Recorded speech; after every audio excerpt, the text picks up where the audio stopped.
Flight Strangers, hello. How are you doing? How are you doing? We are doing this a little bit different, though we've done this before. We are live, and I am with Esco. yes, of Esco's Pizza in LA. Amazing pizza. You have to eat this, and we're going to talk to the man himself today. So, Esco, how are you doing this morning? I'm good. Getting an early start, so. Awesome. I am more of a late nighter myself, but lately it's been a little crazy. I call it peekaboo week, just folk out there doing stuff. But you are a pizza man. When do you remember first acquiring a passion for food? I grew up behind the counter. So my father had a pizzeria when I was 17, and I learned then. But then when I was 7 years old, my father had a deli, so I've been cooking since then. I kind of grew up on the grill. Making egg sandwiches and burgers and things like that. So. When you were cooking in that way, like, how old were you? Tell us again how old you were when you first started. Probably like 7 years old. Really? Yeah. I was real young though, and wanted to help out in the deli. And I was too small to pour coffee. They were like, "Yo, you're gonna burn yourself." So just throw the burgers on the grill. And so that was like my first job, and flipping eggs and things like that. So, that's how it started for me in terms of cooking. That's pretty awesome. What was the first burger, was it like just a burger? Was it a cheeseburger? I like detail.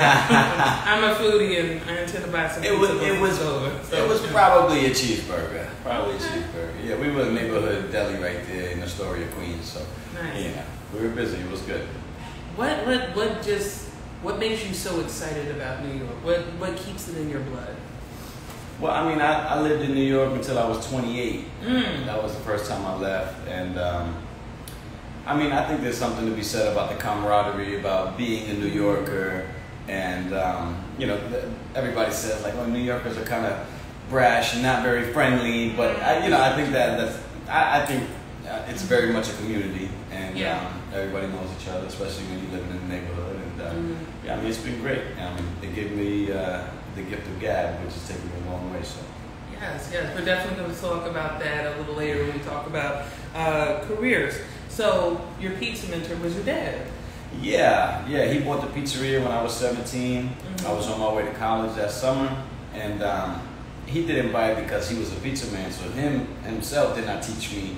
He bought the business because it was a good business, and then the workers that were there, they taught me how to make pizza. Oh, nice. So Anthony and Rigo, serious pizza man, and it was beautiful though, because some of what they taught me in terms of making pizza wasn't just how to make pizza, but to have how to make it with love. And they enjoyed their jobs and they did it well. So. Well, talk to us, Esco. How do you make a pizza with love? What is the ingredient that goes in? Well, I think that I make it knowing that the people who are going to eat it are going to really enjoy it. And I think one of the most personal things between people is a meal. So you can share a meal with people, and it's not just, you have conversation and you might get to know somebody. So you could sit with a stranger at a table, and by the time you finish eating, you know a little bit about each other. So it brings people together. So it's very important. And I think that if you have that in mind, that you're not just making something for somebody to eat and stay alive, you know what I mean? You're making something that you're creating a space where people can get to know each other and love each other. So, that's how I make my food, with the thought of, community and things like that. So. Well, you know what? I would definitely say having Mike come here. This might be my hangout spot, y'all. Hopefully you won't put me out. But I definitely get that here, because you can meet, you talk, you never know who's going to end up walking through the door. Esco, before we go any further, tell the people where your restaurant is. So we are in LA, La Brea and Melrose. It's 615 North La Brea in Los Angeles, and it's Esco's Pizza. Yes, and we're actually sitting in an amazing work of art, honestly, and it is a bit like the New York train in 80s, 90s. Yeah, 80s, with some graffiti and just it'll. If you've been from New York, or if you have a parent from New York, my mom, she was raised in Harlem by way of North Carolina. She moved up there when she was pretty young, and she still definitely claims it, even though she's been living in Philadelphia a very long time. We actually have some of our community members. I want to say hello to Timothy here, and then also to Dan Moot's uncle. Hi, thank you for joining us this morning. So your dad was your business mentor. He showed you how to run things. What do you feel were like the top 5 important lessons in running a business in New York? Well, I mean, I think that you cannot rely on anybody else 100%. You need to be like the lifeline of that business no matter what. And we had, the guys who worked with my father over the years of his businesses, we were like family, and everybody showed up every day and things like that. But my father was the first one there every day to make sure everything was okay and plan. So like a certain degree of planning, and to treat things with care and be careful, be aware, kind of plan for difficulties before they happen. What was a difficulty that specifically tended to come up for a New York deli, and what was your dad's plan in handling it? Well, when you have employees, you always kind of inherit all of their issues, whether it be like you're running late, or you have car trouble, or like family things and things. So it'd be great if the entire crew showed up on time, but you need to be able to run that business by yourself first, and so make sure that you can cover your bases. And so I mean that's important, I think. No, I think that's honestly excellent advice. I myself having a business, but I'm a sole proprietor. You have other people, but I also think it's important that like when you think about going from like a sole proprietorship to an LLC, one, you have to pay a little bit of money, but worth it, because then you could bring in other people. But I think it's muy importante that you mentioned that you do inherit other people's problems, because it's I don't know, maybe this is an army thing too, correct me if I'm wrong, but first through the door, and that's you. If you are the person who is the boss or the lead, do you feel like in running your business you're more the boss or the leader? Because there's a difference between you. No, I'm the leader here, and I like to, I said it before, like, I like to lead by example, because I don't like to just tell people what to do. When you lead like that, I don't think that people are very receptive to it. No. I think that if you create a community of we are going to do this, let's do this, and things like that, it's much better received. Yes, I definitely agree. I definitely agree with that. It's interesting because like during COVID, I was running a animation team, a small one, but the animation team, and I kind of got a taste of what I might be walking into as far as like when that grows bigger, because I think I mentioned I'm pitching my show to Ninja. This is going to be interesting. But I agree, like being a leader, having that empathy makes all the difference in the world. Do you feel it actually helps with employee retention? Yes and no. It depends. Some people are always going to move on. Everybody's on their separate journey. And I mean, I say to my guys a lot, like, I really love this. And you guys are here helping me with part of my dream. This may not be your dream. I've been making pizza for 20 years, and so I really enjoy this, and it brings me a lot of joy. And I try to teach that joy to people so that they can feel, what I love. But, everybody doesn't love this. It's very hard. There's a lot of cleaning. There's a lot of prep work. It's not all very glamorous. So, even though you throw that pizza in an amazing acrobatic way, it's like y'all is just. I'm like, wow, he's on my apocalypse team. I feel like he can stop as long as we have an expandable thing. We can stop the zombies so fast. Like, go ahead, Esco. Y'all make sure you get the van. You got to circle back. You can't just leave him out there with that dough. That's not right. Now in terms of like employee retention, I think that. I'm a very kind person, or I try to be at all times, and sometimes when the shine wears off of like, oh my God, I get free pizza, like that's one of the perks of the job. You can eat free pizza, and once that wears off, a couple months in, and then you're like, man, I gotta clean underneath this, and I gotta move that refrigerator, and wow, that's not hard work, and I gotta clean the fry, and so people will kind of get tired of the job and they'll move on. And I encourage people, by all means, take the skills that you've learned right here and go and get another job. I can only pay you so much. I would love for you to make $10,000 a day, like So take what you can and move on. But many times, people will call me later or come back later and be like, "Man, this was like one of the best jobs ever." But I think that that's because of the way that I, am with people. I'm very kind, even though you're working for me or something like that. But I treat people like human beings, which unfortunately, it's not that common. I think, I don't know, because you thankfully were working in a family business, but no, you're absolutely right. Not every supervisor, boss is looking or knows how to have that empathy, have that, humanity. And it really makes all the difference in how you're doing it. I'm finding this out more and more. You don't necessarily have to be perfect, but if you're getting it right 80%, 90% of the time, it makes a difference. Yeah, I think so. Yeah, I enjoy being kind to people. It's a fine line, you still have to have a boss and employee kind of thing, and it's a slippery slope, but I would rather be kind. Yeah, like I said, you get those calls and you got more than one. Yeah. Speaking of kindness and interesting things, Esco, did you have a job before you got into the pizza business? I've had many million jobs. So I've always been making pizza. When I was, young, I was working for my father. Then when I left New York and I came to California, I was walking away from the family business. My father, oddly enough, did not really want that for me.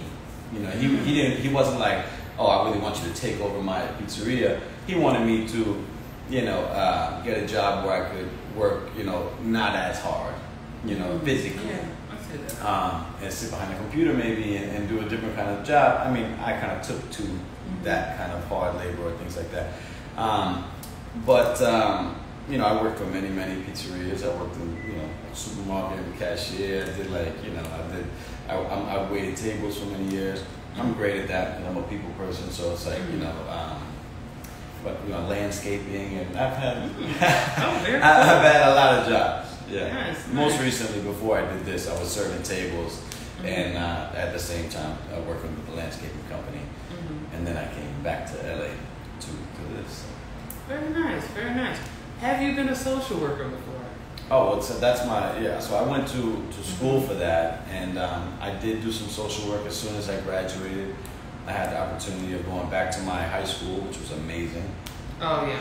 I mean, it was amazing to come back as a college graduate. I came back with my BSW, and then I participated with an after-school group called the Young Brotherhood, and it was amazing. And it was an after-school group for young men, and to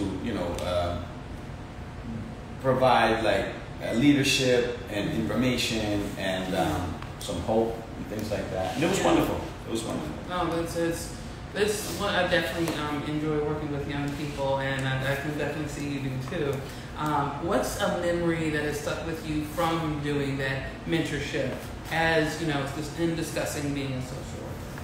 Well, in terms of social work period, I think I love the fact that social work and social work classes and that information that you get is it's like a peek into everybody else's life. We are the way that we are because of the experience that we've gone through, and sometimes when you're looking through that lens, you're less judgmental. You understand. You're more compassionate. It creates a sense of understanding between human beings. So that being said, coming from college and then being back in high school to be around these young men who, when you're 15, 16, 17, they're all taller than me. The whole world is treating you like a grown-up. Yeah. And so it's very real. And so it was beautiful to be there for them and to also let them know you can do the full circle. You can come back. So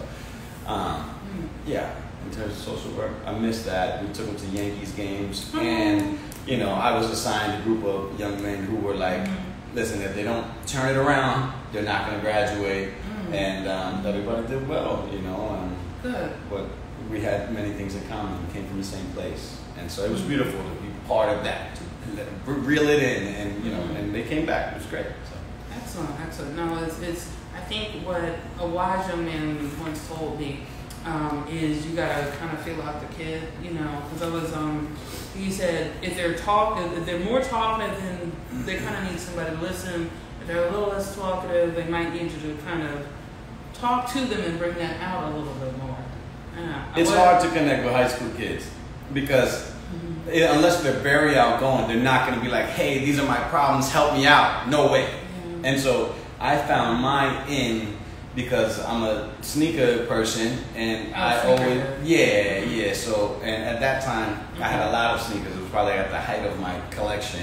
I'm kind of retired now, but and so I would wear all of my sneakers on a daily basis. And then, you know, even the ones that were kind of shy, they were like, so when did those come out? I mean, you know, they want to talk to you about that. And so I got my in with them like that, and you know, through clothes and sneakers and things like that. And then they start paying attention. If you get their attention and they want to talk to you, then you can work on a friendship, and then you can, you know, get to the next level of issues. So.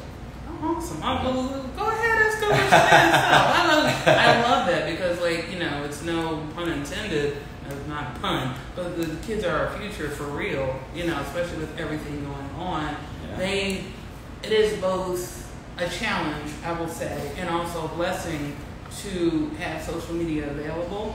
And I'm glad we're getting to the point where we're kind of learning the rules for it a little bit, you know, us and the kids, you know. Yeah, it's social media. It's crazy. It is. But I think it's making things clear. I don't know if I'm reminded of King Arthur and the Lady of the Lake, the whole mirror thing. Reminds me of social media. We're seeing things we haven't seen before. But this is a comedian, I can't remember if it was Miss Pat, but she basically said, this slightly adult show at times, she said, I did my home when I was younger. There was no social media to catch it. So it's to say something else, like, you know, like you said, these kids have a lot in front of them, and it's great when they can have a mentor who gets them because they're from the same place. Yeah. You know, and it's you can speak to them in a way that nobody else can. It means more. It means more coming from me because I sat in that seat. And I made it out. And I may have written on that seat, check under the bottom of the desk. It's highly possible. Oh my goodness. Do you know how to do graffiti art? Yeah. Oh wait, did you do some of this? Yeah, a lot of it. That's nice. Like, what got you into graffiti art? Is there any crossover with the culinary arts you feel? I mean, once you're an artist all around. Thank you. Yeah, like, you know what I mean? But and that relates to passion and, you know, things like that. Graffiti, everybody has mixed feelings about graffiti, and I think that a good way to sum it up is in general that, like, you know, as a child, you don't have a loud voice, and so you may not be recognized, and nobody knows your name, you know. Now, if you're living in some place where, you know, a huge company that has millions of dollars puts up a huge billboard, everybody knows their name. And so I think that the relationship of graffiti and regular life and human beings is like, why is it fair that, you know, everybody can see this and I have to look at this and nobody knows my name, I may be underrepresented. I'm going to write my name on the wall so everybody can see my name, and then I'll be known also. And the more I write it, the more I'll be known. And so, like, you know, if you look at graffiti with that lens, and I love to read the wall, things like that, because it's a representation of underrepresented people. So, no, I feel you on that. It's one of the several or 5, 6 tenets of hip hop. You know, and actually, did I tell you a little bit about with the book I'm writing with the vampire? I believe so, yes. Yeah, and like I broke it up into different tribes and different. There were 14 tribes. Let me tell you this right. I think perhaps you can, like, the little crossways. Perhaps there can be too many toppings on a pizza. So yeah, I was there with literary stuff. So I kind of was like, okay, let me cross this over with music. And then there's a group that represents graffiti. It may not be one-to-one, but actually I was talking with somebody who is going to be one of our models for the photo series. And yeah, we're going to find a way to, like, show that and maybe a crossover with another species. Because like you said, when you're an artist, it flows in different ways. Like, you might have some people say, oh, you got to stick to this one thing, you got to stick to this one thing. You can do that, but honestly, with listening to the amazing woman who did Eve's Bayou, she said to survive in Hollywood, you better be able to do more than one thing. So, but I think also there's just that passion there to do that, to be creative, to be dedicated. I think that definitely goes into social work as well. You know, that, if you ask me, it's an art unto itself. I think there is a connection, because my mother was a social worker, you know, and I think both being a social worker and maybe actually being the child of one too, you learn a different type of empathy, because 100%. like, it's a painful profession. Yeah. You know, especially if you have that empathy, you're gonna suffer with people. You take these things home at the end of the night, and I mean, you know, it's great, but it's difficult. Yeah, especially when it involves kids. Yeah, and I mean, you win morally. It's not like they're paying social workers hundreds of thousands of dollars because you're doing the right thing. That's not, unfortunately, the way our society is shaped. Yeah. So my mother was an educator, and you know, yeah, she was a teacher and a librarian and administrator eventually in New York City. And you know, Congratulations to mom. she's awesome. She's awesome. And super educated and very, you know, she's amazing. But like, it was a long road. It was a hard road, and she's, you know, she's a people lover. So you know, she cried a lot for people. You know, and it's, you know, strong woman, and she did her part. But in a place like New York City, how much can you do? You know, that's tough. You know, and she would tell stories about like meeting her her students on the train. Many years later, they'd be like, "Oh, Miss Naylor, like, how you doing? Nice to see you." And then she would be telling us about it. She was like, "That girl was never that friendly, you know, in 11th grade. You know, she was kind of mean, you know, but I had no idea I had made that impression. So it was very rewarding, but many years later." No, it's interesting when you get to see that, because I'm also a teacher and definitely taught in Philly schools, and I've been blessed to see my younger ones. And then it's funny, you're right, you don't know necessarily the impact you leave. Kind of like with any people-oriented like job where they aren't paying you with so much, it's like more emotional. We fit to change that. We got to work on that. Yes, please. Like, got some ideas. Might be running for something. I have to see. Go ahead and get your markers. We'll know nothing happened to you. Yeah. Oh, I like that. Timothy said children are 100% the future. Social media can be a fascinating tool to use, but you also have to be careful how to use it. Indeed. You know, it's complicated. Yeah. Yes. With social work, I remember in your bio, it says that, you know, you find a way to practice it with your pizza. Talk to us about it. Well, I mean, what I'm creating here is a community of people, and now I get to practice over the counter when I'm serving somebody a slice, or just basic conversation. Like, I'm an extrovert. I can talk to everybody. You put me in a room with 10 people, I'm going to talk to everybody eventually. You know, everybody is not exactly like that, and so I enjoy giving people attention and talking to people. I know that serving you a slice of pizza is great. I know the pizza's good, but you know, if you have some pizza with some conversation, and I happen to, and I ask people. I don't ask just to ask. Like, I'm interested in strangers, so I might ask you how you're doing and what's going on, and it's totally a like.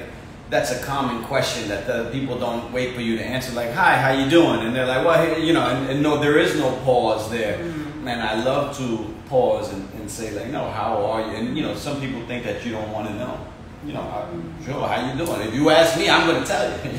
So, same. You know, I might be honest with you. Yeah, like, listen, it's been.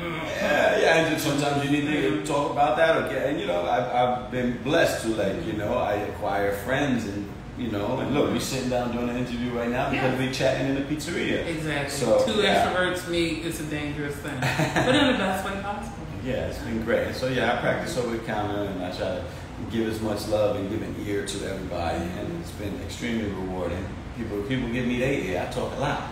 They'll talk to me, you know. So. Oh, my God.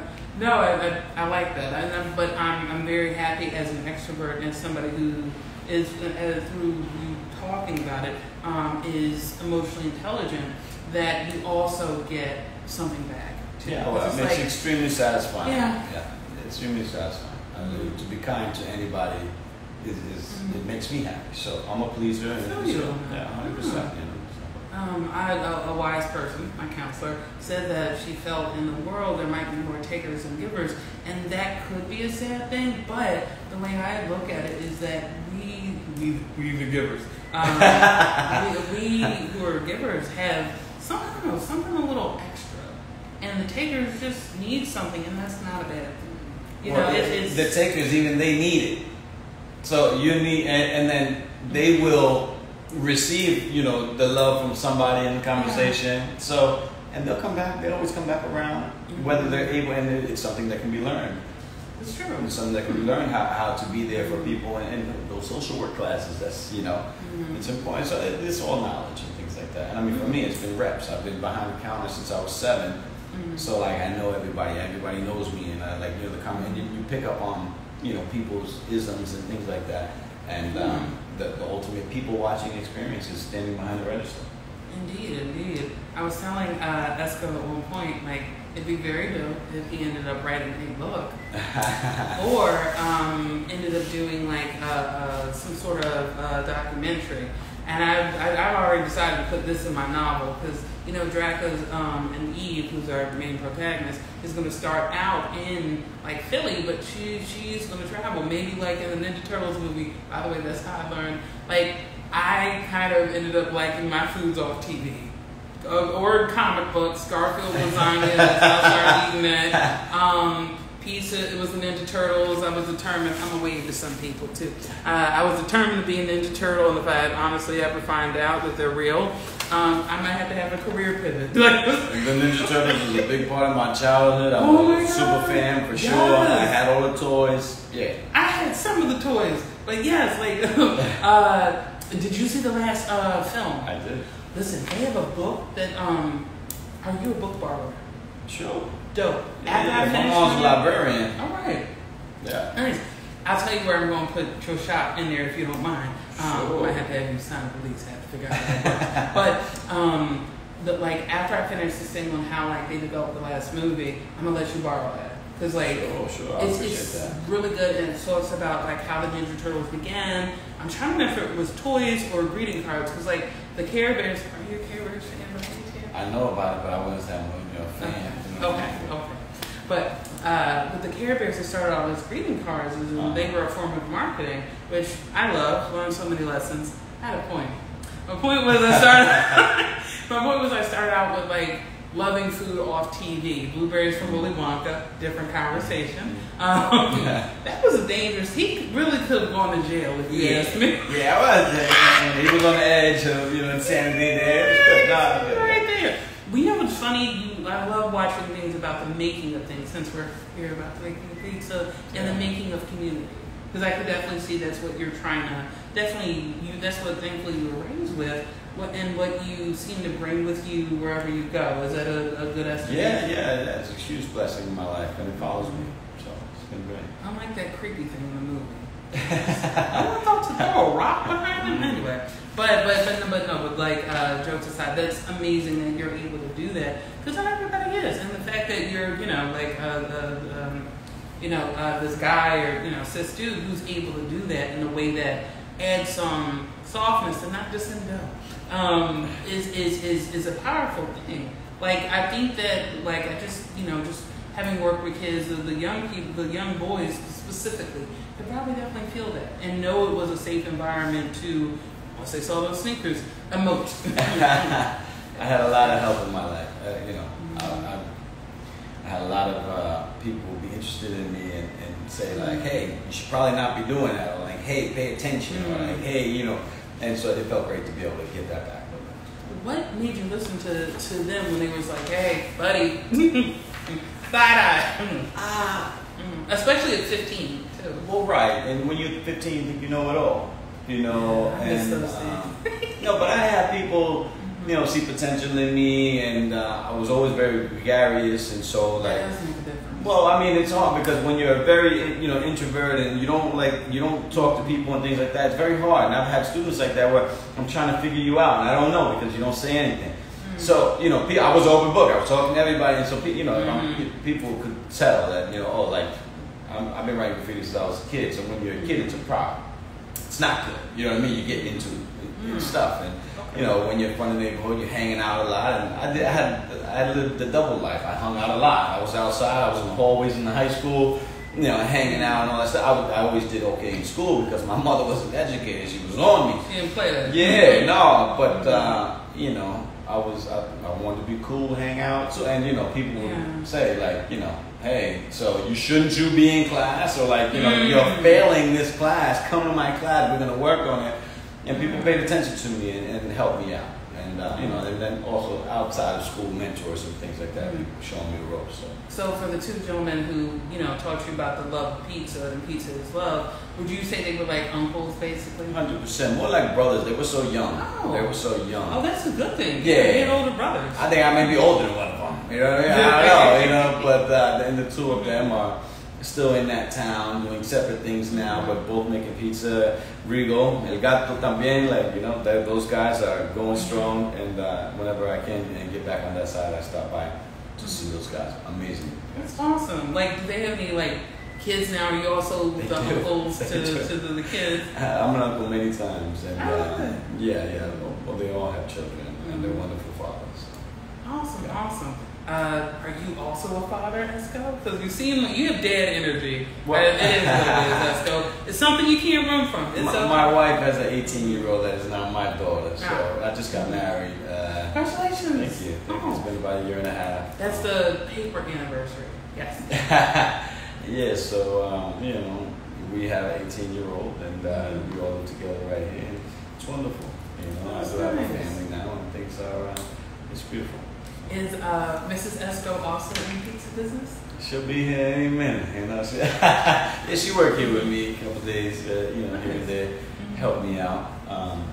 It's wonderful, to be honest. We can spend a little more time together, and also, you know, there's nothing like having a woman around, because, you know, I feel like women their attention to detail is different than men. And so, especially in something like this, where there is so many moving parts and things like that, I'm very grateful for what she brings to the table to help me. Awesome, awesome. Well, to quote Brooklyn Nine-Nine, Terry loves love. I'm gonna ask these other ones, but like, how'd you guys meet? Our love story is beautiful. When I came to LA for the first section of this store, it was for somebody else, and it didn't work out. Oh, yes. So I was here for a couple of months, and then I went back to New York to kind of regroup.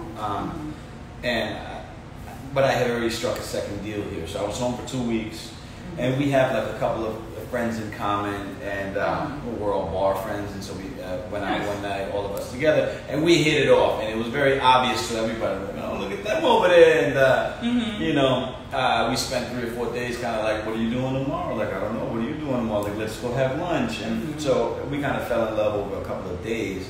And then, you know, I was leaving back to California, and I said, you know, I'm leaving. She goes, I know. Well, maybe I'll come see you. And, you know, a week later, she came to see me, and she stayed with me for a couple of days, and forget about it. After that, she came every month, and we dated like that for a year. And every month, she would come for a couple of days, and then after the end of the year, we said, well, what are we going to do? You know, and we just decided to get married and go for it. What were the wedding colors? Oh, it was all white and everything, you know. It was good. It was beautiful, though. Yeah, I mean, that is wonderful. Oh my God, it's nice that when somebody who pours so much love into the community gets a love story. Like, that's just, you can't beat it. By the way, what I heard Esco say is that long distance can work. Yeah, I was not a believer in that. You know, I was not that for years. I would never do that. And I mean. The older you get, you learn more things. Indeed. You also, well, you don't have to answer this, Esco. I'm in my 40s. You know, Esco. I'm 37,000 years old. I've lived a few lives already. I feel you. You know, it's interesting when I realized, in pondering about 40, I realized, we almost lived half a century. We're really close. I feel like I'm 100. There's a lot of days and nights that, you know. Yeah, you're like, But what's also interesting in the field of just space science exploration, they're finding that, speaking of other lives, that there are, it looks like there's multiple realities, and that just makes sense. You know, what do you feel like in like, I don't know, 3 realities over that Esco is doing? That Esco. If he's named Esco. I don't know. I would imagine something similar. Something similar. Okay. I would love, you know, and I guess maybe if it's an alternate reality or something later on in life or something like that, to be in a teaching aspect of like really being in a high school, because that was kind of like my niche. I got a lot from that, and I felt like I could do a lot of that. So maybe, you know, maybe I'm teaching, or maybe I'm making pizza in the cafeteria. I don't know. Oh, yo. I don't know. You know what, they honestly, I feel this is something I'm trying to set up. We're going to wave at another person. Hello. Thank you for sticking with us, folks. Honestly, you could be like a culinary teacher in the school, because I think some schools have crossover programs, especially for certain young people who need something less traditional. Right. Or also, I'm actually working on home ec class, and I think that's, I don't know how many high schools do that out here, but I know I don't know if we're still doing that. I think that's like the whole thing. That was wonderful, though. That was really. I think they should teach how to make pizza in home ec. Because you're gonna get their attention for sure. Quickly. Yeah, and I mean, I would love. You know, I guess now this conversation has led to me. I would love to do a pizza school. You know, yeah. I mean, I do like private classes here. For people that wanna, if anybody wants to learn how to make pizza, come. We do private classes. They're affordable. You get to eat the pizza. You can tell them how much it is.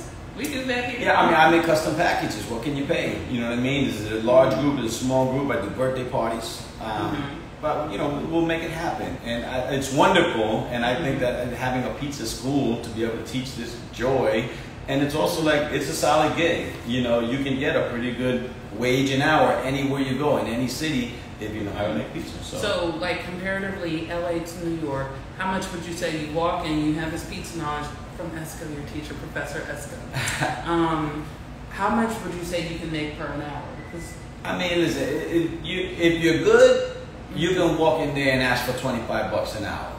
You know, and I mean, you might have to prove yourself, and because just being able to make the pizza is one thing, being able to stay alive in the rush and not burn pizzas, and you know, I've made every mistake in the book. That's why I'm very good at this. But you know, it takes a while to, even if you can make a perfect pizza when like nobody's watching you, you know, this is when you've seen it busy. Oh my God, and everybody asking you 15 questions, and I'm trying to make this perfect. You know, you're trying to make this perfect pizza, and don't burn it, and spin that one, and it's like you get your burns, and you know, it's crazy. But he's a pizza ninja. Yeah, listen, this is the ultimate multitasking job, and you get good at it. So I mean, yes, you can make around $20.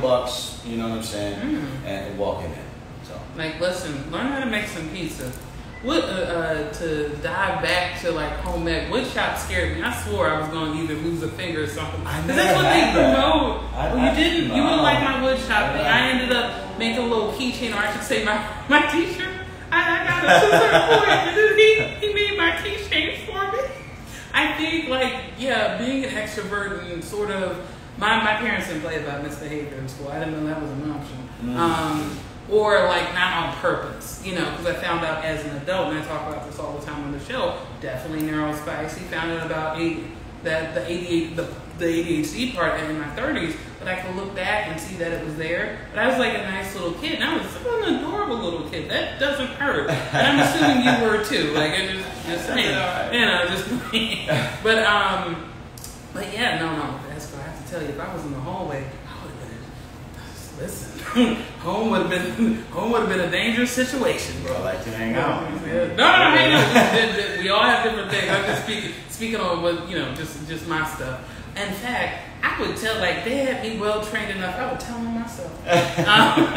Like, it's just like, I'm trying to remember, like, there were some bullies, and then, you know, you're a nice enough kid. You're gonna have friends who don't like that, and then like somehow we gathered them. Let social media gather a little team, and then like I called my parents to tell them what we were going to do.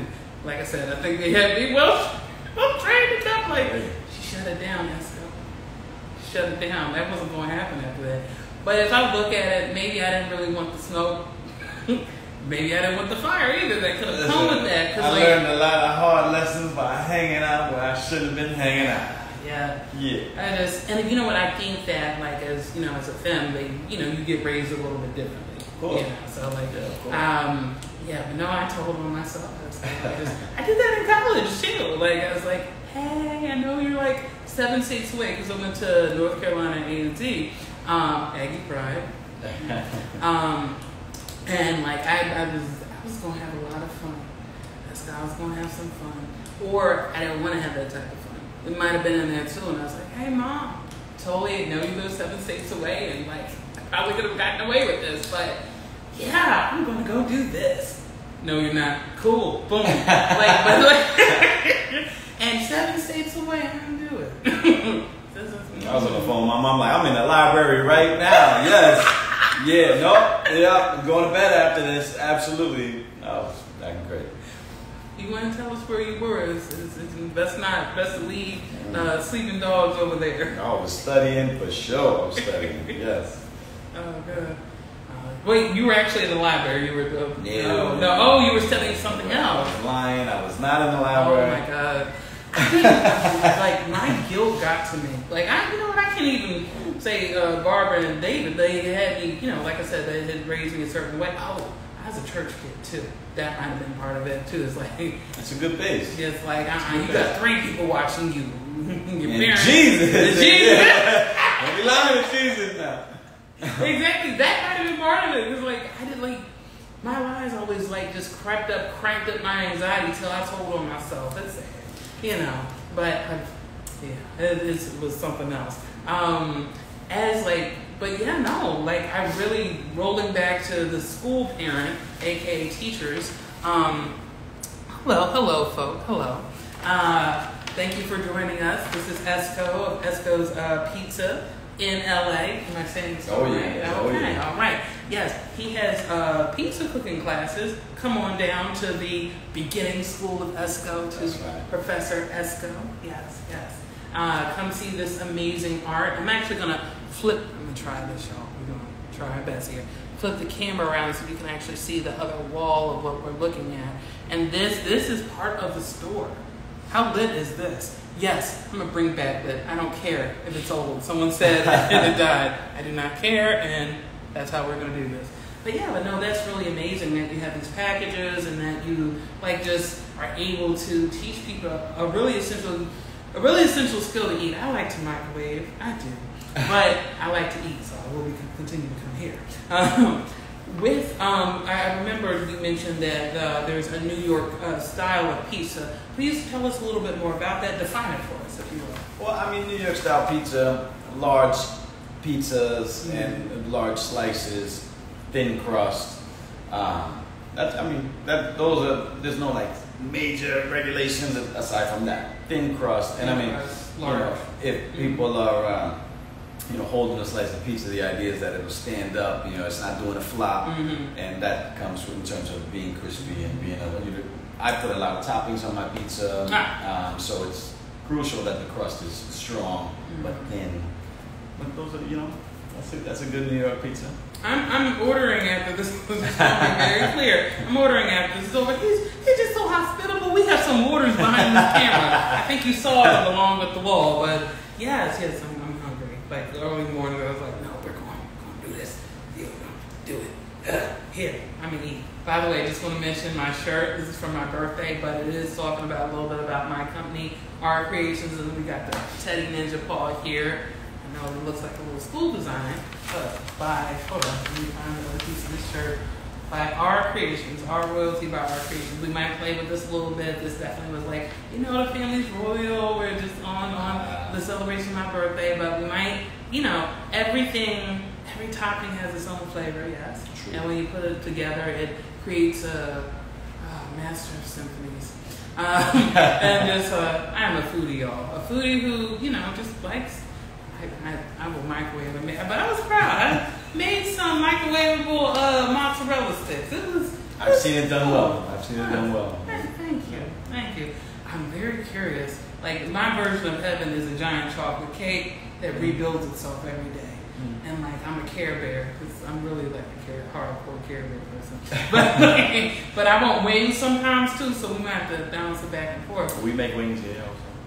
Oh, tell me about the wings, Esco. Tell me about the wings. Yeah. So the wings, the best-selling flavor is buffalo lemon pepper. Ooh. Yeah, we do buffalo. I make hot honey sauce, which is a good seller also. Lemon pepper, barbecue, and then many times people mix flavors and do whatever you want. I like this. Look at this. I might have to order some wings here too. Around here, this is just Lord wings. Yes, lemon pepper. Lemon pepper goes hard. I think did they name a song after lemon pepper? They might have. They might have, maybe. I don't know.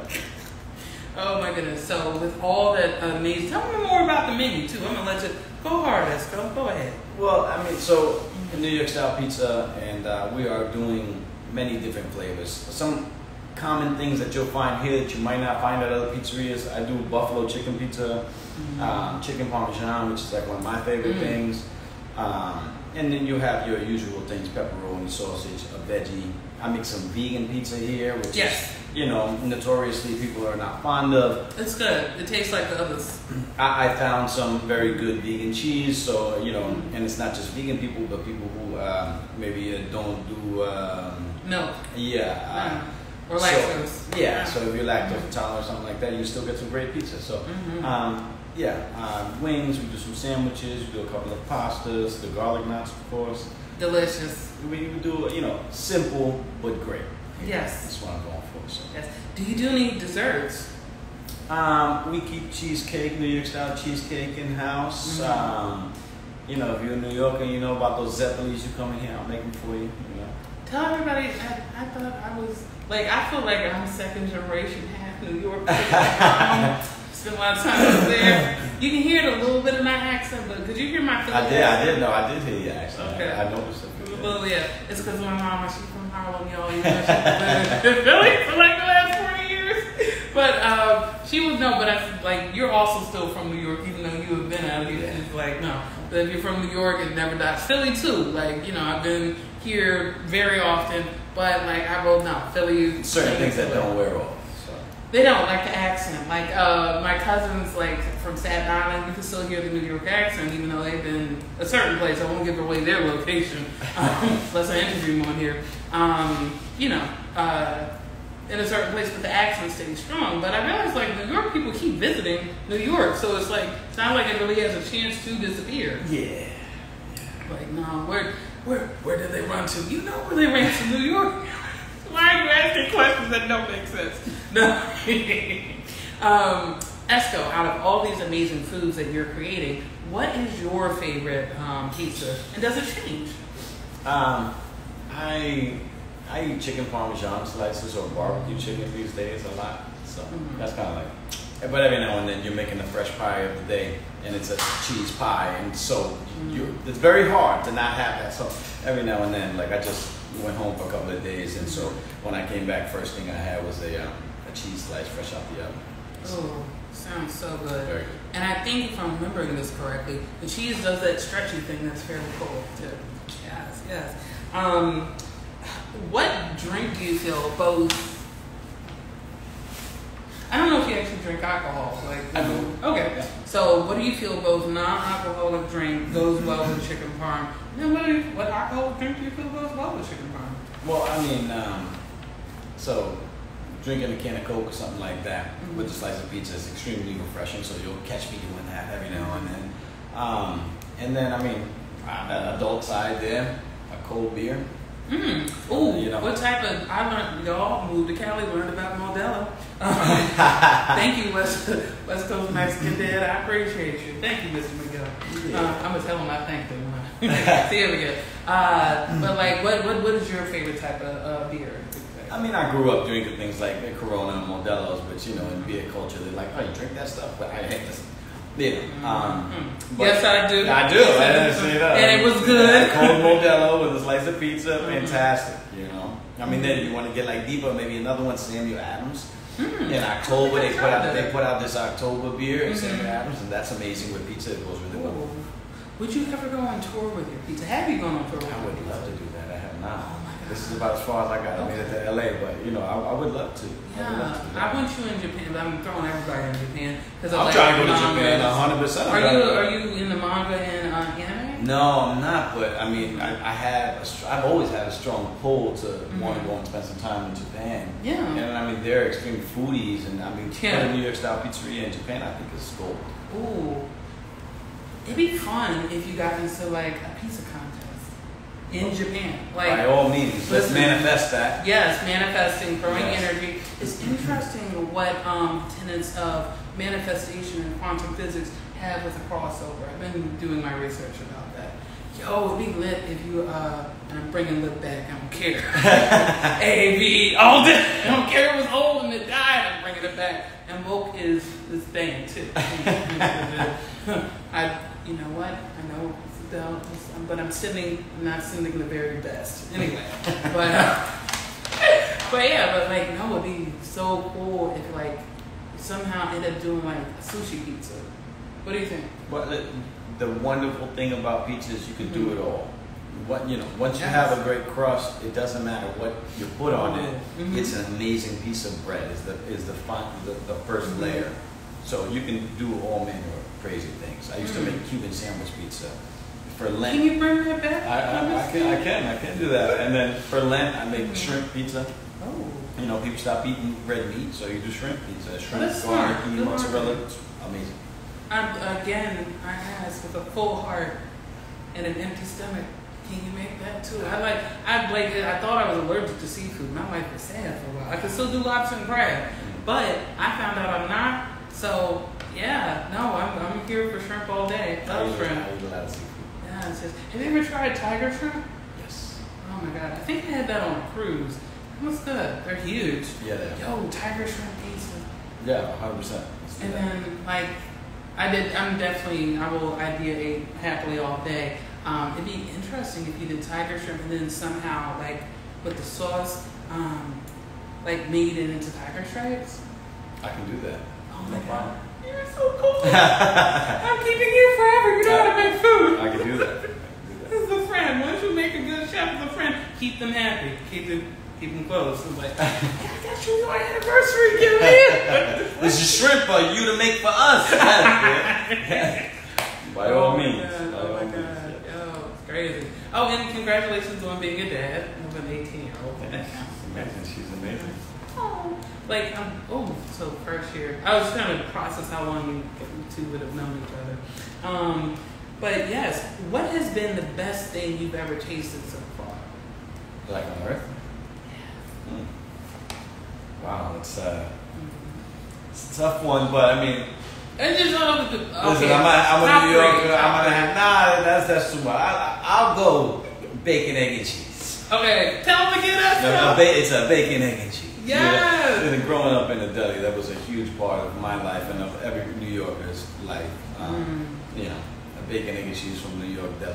If you don't eat meat, egg and cheese, amazing. With that, you know, that's and I'll stamp that as my favorite thing. Sure. Question: have you made bacon, egg, and cheese pizza? Of course. Oh my, like when? What time? Because I'm willing to come at that time. I have people that come and they request that, and I make it for them. Can I request that? I will make that for you. Thank you. I will make that for you. You my friend. Absolutely. To the end. But like not how Chuck you went to. Yeah. What's like your favorite thing to like watch while eating something you love? Well, I don't watch a lot of TV and things like that, but I don't know, like some podcasts or something like that. Nice. I watch some Joe Rogan from time to time, you know. But my wife makes fun of me because I watch old movies. When I get home, I love the Lord of the Rings. I put on Lord of the Rings. She's like, you've seen it 100 times. I'm like, honey, this is like, I get to relax. Don't run. This is our show now. I was putting on like Rambo the other night, and my wife and my daughter like, are you serious, man? We're not watching this with you. I was like, yo, Rambo's a classic, They took away your TV. Listen, I like old stuff. They're like from 80 something. Like, so what? Oh my god, it's so weird that's like old when you think about Apparently it. I'm old. I don't know. I've decided that I am youngish or youngish. Like blackish. They were gonna have oldish. Again, I'm not sure how old you are. I think you told us, but I'm not quite clear. I'll ask you off camera. But no, it's. I thought you were going to mention something like the Maltese Falcon or like that. Like my head, that's I'm familiar with stuff like that. Casablanca, come on, that's Yes. that's an amazing movie. Yeah, but, yeah. I'm a movie buff. I love old stuff. Yeah. Did you have you watched The Wiz before? Of course. Oh my God! You know it's back on Broadway. I mean, I've never seen it on Broadway. Me either, but I saw it when it's here. It's good. It's definitely. I feel like anything that's The Wiz, I'm gonna see. Short of an emergency. But then they're cool people because I got to meet them out, and back, and like I really, really want to turn that. Let me manifest myself. At one point, I'm gonna turn The Wiz into a graphic novel. And I just have to figure out what version of it, because I have my own screenplay that I wrote that's a mixture of live action and animation. So, but I don't know, I'm torn between doing the movie, doing my own thing, and then doing this one too, which I kind of want to do to like capture the moment. Something else I've noticed for artists out there is that's a big thing, because like The Wiz is happening on Broadway. Fallout, if you look at the movie poster, it's like not quite 1-to-1, but it is almost 1-to-1 for The Wizard of Oz, but like in an apocalyptic situation. Because the girl in the blue suit, blue gingham dress, that's Dorothy. Person who was in the little metal suit, that's the Tin Man. Person who's a little burnt up, that was the Scarecrow. See, I haven't seen Fallout. I haven't either, but I'm just going with the poster. And a giant roach on the billboard, and I was like, that's cool. Get creepy. Okay, I like it. I'm gonna definitely see it, and then there's been like a lot of books. I don't think it ever really fell out of style, but there's been a lot of books, especially 20s. Like there's a book called Dorothy Must Die. That's right. Please make the Wizard of Oz pizza. That would be so cool. Like it just, I don't know, but like what would be the lion, the timid? We'll talk about that later. But Esco, you've been so incredibly generous. I have had fun with you. It's great, and I'm looking forward to that pizza. Listen, a lot of pizza. Like I once said, I might get married for food. I'm not sure if that has changed.